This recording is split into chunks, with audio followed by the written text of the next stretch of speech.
Brian T. Smith joins us, American sports expert. Good afternoon, Brian. Good afternoon. Thanks for having me on, guys. Pleasure. I'm watching the coverage.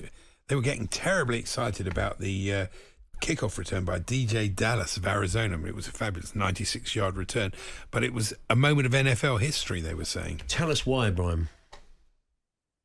Well, everything about these kickoffs are just completely different, right? So the formation, it's much more like a rugby formation and how they're setting all this up. And then you throw in the fact that you can't really move until the ball is caught. It has to be kicked within a certain yardage window, on and on and on. It looks different. It looks odd to me personally. I don't like it, but the NFL has tried to increase player safety. They've tried to prevent concussions, prevent, really intense head collisions, which is completely understandable and makes sense. So as a result, this is really their only option. It got to the point where the kickoff had almost become useless. You were just having touchback after touchback. So they're trying to bring some excitement into what, in many ways, is the most exciting play in the NFL outside of a touchdown throw 90 yards down the field. The kickoff is supposed to be one of the coolest things about the NFL. They're trying to bring that back. And we saw some of that yesterday for the first time. We've finally started to see proof that this could work.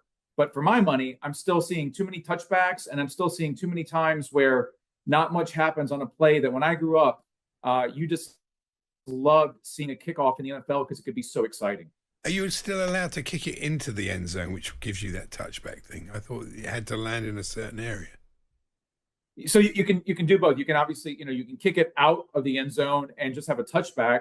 But yes, to be able to return it, it has to go into a certain area. And every time I see it right now, it reminds me more of a rugby play, which is why I thought Louis Rees-Zammit would have been perfect for the Kansas City Chiefs, maybe the Jacksonville Jaguars, because having someone like that who's had that type of performance before and know what it's like to be in that concentrated environment trying to return a ball, that's much more of a rugby play than it is a true NFL play. Now, there's some interesting stories around the games. Dak Prescott got a very good phone call before he played for the Cowboys against the Browns. Deal, isn't it? Yeah, he became, his agent phoned him and said, but yes, you've become basically the highest paid player. An average of $60 million a season. He's picking up a $240 million contract, their quarterback. And he subsequently went out there and helped win the game for his team. Dak Prescott looked like a $60 million regular season quarterback, which he's actually done for the last 3 or 4 years, right? The problem for Dak Prescott is not the regular season. He can win 12 games. He's won 13 before. He's one of the best quarterbacks in the NFL in the regular season. The problem's always been the playoffs. So I love regular season Dak Prescott. Is he worth $60 million? No, but the Cowboys put themselves in this situation. Jerry Jones put the team in this situation. They punted and punted until they had no choice. He had all the leverage. They had to pay him. Every year now, it's Joe Burrow, it's Patrick Mahomes, it's Jordan Love, it's Trevor Lawrence of all people. You just keep stacking more money. Dak Prescott now makes $60 million a year. He doesn't deserve it, but you have to pay it. And it will only pay off if he doesn't even need to make the Super Bowl. He has to win the Super Bowl. That's how he will be worth being the highest paid quarterback. It's not going to happen, but they had to pay him $60 million a year, and that's life if you're a Dallas Cowboys fan. That's a lot of money. Talking of quarterbacks, Caleb Williams was #1 draft pick. He made his debut, and it was a winning one, even though he didn't have a lot to do, did he, really? That's quite rare, though, isn't it, to throw somebody in, a rookie in like that as a starting quarterback? Yeah, no, that's a great point. He is the franchise quarterback for the Chicago Bears. There's no way around it. They waited years to draft him. You can go back decades since the Bears really had a franchise quarterback. And even when they had Jim McMahon, they got rid of him after a few years. So Chicago's had good teams. They've made the Super Bowl, but it's been a long time since they won it, since they were a true Super Bowl contender. And Caleb Williams is supposed to be the guy who changes all that. He has the talent. Yesterday, I think we were reminded that there's a reason that these guys are under such a microscope that even when they don't deserve it, they get $60 million. It all comes down to your quarterback. It's a Patrick Mahomes, Lamar Jackson league. Caleb Williams didn't play very well. The Bears offense didn't do very much, but he made the point, and I fully agree. All that matters is he started 1-0. If he had gone out and thrown 3 picks and they lose, that's a bad situation for the Bears, obviously. he did enough. He game managed. They had solid defense. They had solid special teams. They won that game. They started 1-0. And if you're a Chicago Bears fan right now, you're super pumped that the fact that your rookie quarterback, your franchise quarterback, he's 1-0 and he's only going to get better. We saw a couple of throws where Caleb Williams looked really sharp with those flashy fingernails. And I like his poise. I like his presence. I like his confidence. Now he's just got to put it all together on the field. And Bill Belichick, after many, many years in New England, a wonderful coach, great record, he's finally retired, I suppose, or left. And their new coach got a win in his first game, and he got the old Gatorade shower, didn't he?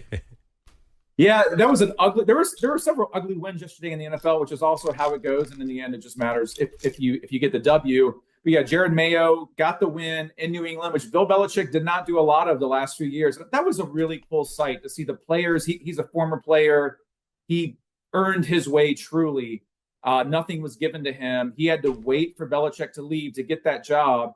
And you could see the pride that players have, the passion that they have. In week one for Jared Mayo, the test is going to be, is he still getting a Gatorade bath next week and the week that follows? Because it's probably not going to be an easy year for the Patriots. At some point, I think they move on from Jacoby Brissett and they turn it over to Drake May, who hope to be their franchise quarterback. But that was pretty cool. Week one, it felt more like a college football game that he's getting the Gatorade bath after what technically is just one win. Now, the big story really was off the field of play. This is Tyreek Hill of the Miami Dolphins, their star receiver, who on the way to the game was in his car with his agent, was stopped by police and put on the ground and handcuffed for a traffic violation. The agent, it was pathetic, who witnessed it all is understandably not happy, and I don't think it's the last we've heard of it. But somehow he, although he's admitted afterwards he was pretty traumatised by the whole thing, he went out and scored a touchdown for his team and even had a handcuff celebration. Right, he did. Yeah, we have all of this covered at talksport.com and at our YouTube page, TalkSport End Zone. And we're going to get into this tomorrow. I have a conversation with Will Gavin. I'm sure we'll get into this. Look, just an absolutely surreal situation to where, according to all reports thus far, he's driving to the game in a sports car. He's pulled over. He's detained. He's forced to the ground. That in the footage that we've seen, he's handcuffed, and then he still plays in the game.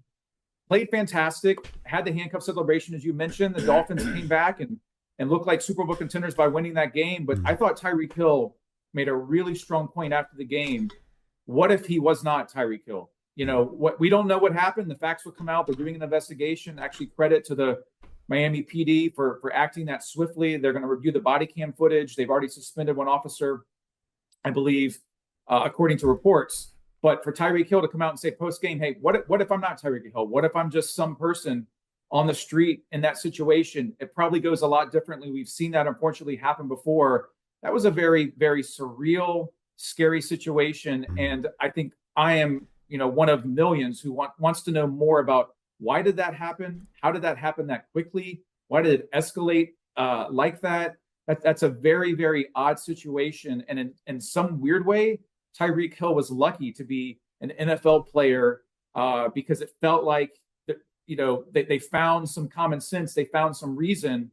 I don't know where that goes. If you're just a normal human being, that could have gotten ugly very, very fast. Yeah, it'd be interesting to see what comes out. Before we let you go, though, we were wondering, and the listeners were wondering, what the T stands for. We've had some suggestions. Yeah. Theodore says Craig in Bradford.